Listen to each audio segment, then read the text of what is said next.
Isang pagpalang araw po sa inyo lahat. Ngayon po ay Webes, November 10, 2022.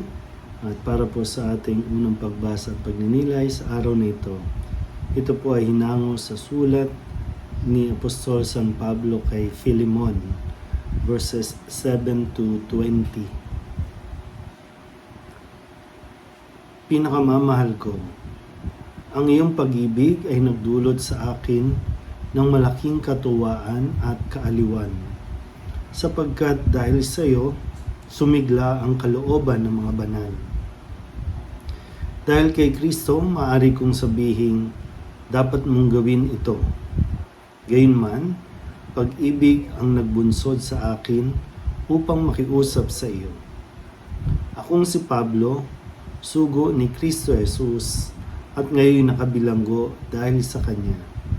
Ang nakikiusap sa iyo tungkol kay Onesimo, na naakit ko sa pananampalataya, samantalang ako'y naririto sa bilangguan. Dati, wala kang pakinabang sa Kanya, ngunit ngayon, malaking tulong siya sa ating dalawa. Pinababalik ko siya sa iyo at para ko nang ipinadala sa iyo ang aking puso.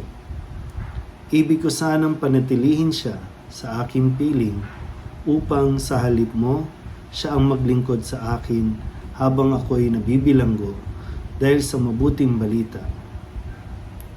Ngunit ayokong gawin iyon nang wala kang pahintulot upang hindi maging sapilitan kundi kusa ang pagtulong mo sa akin.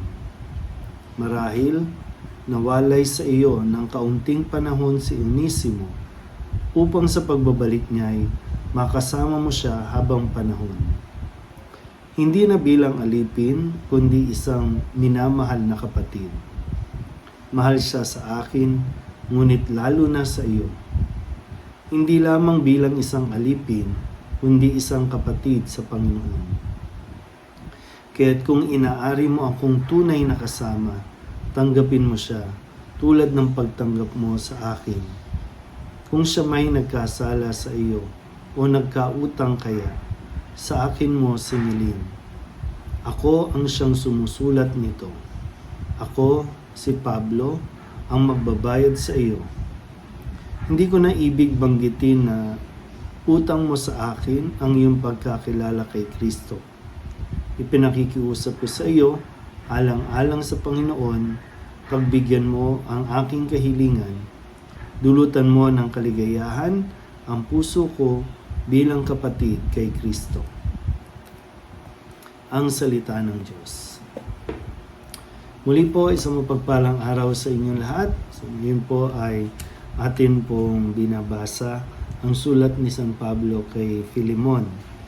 Si Philemon ay isang kilalang Kristiyano na pwedeng naging kaanib ng iglesia sa Colosas. Kung maalala niyo po, meron ding sulat sa San Pablo sa mga taga-Colosas.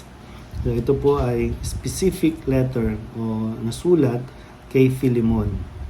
Siya ang Panginoon ni Onesimo, ang aliping lumaya. Sa isang pagkakataon, nakilala niya si Pablo, samantalang ito'y nakabilanggo. Naging Kristiyano din si Onesimo sa pamamagitan ni Pablo. Kaya ang sulat na ito ni Pablo kay Philemon ay pakiusap na tanggapin ang kanyang alipin, hindi lamang bilang aliping pinatawad, kundi kapatid na Kristiyano. Maikli lang po ito, no? Kaya wala pong chapter kasi isang sulat lang po ito at napakadaling basahin at tapusin. Isang page na lang po ito sa Biblia, no, kung inyo pong pagtutuunan ng pansin. Pero maganda po dito ay yung dahilan ng sulat na ito ni San Pablo kay Philemon, na sana ay tanggapin niya si Onesimo uli, hindi na bilang isang alipin, kundi isang kapatid na Kristiyano. Marahil, no? Maganda po ito na dahil nga batid ni San Pablo na malapit na rin po magwakas ang kanyang misyon o kanyang buhay dito sa mundo dahil nga siya po ay naghihintay na lamang ng kahatulan, no, ng mga nagsakdal sa kanya. Kaya sinasamantala po niya na pag-ayusin itong si Onesimo at si Filemon. Hindi na po nabanggit, no, kung anong samaan ng loob nila, pero sabi nga si Onesimo ay dating alipin ni Filemon na lumaya na at ngayon isa ng Kristiyano. Pero sana po, no, sa atin ding buhay, magsumikap nawa tayo na pag-ugnayin o pag-ayusin muli, no, ang mga tao na dapat natin pinagkakasundo.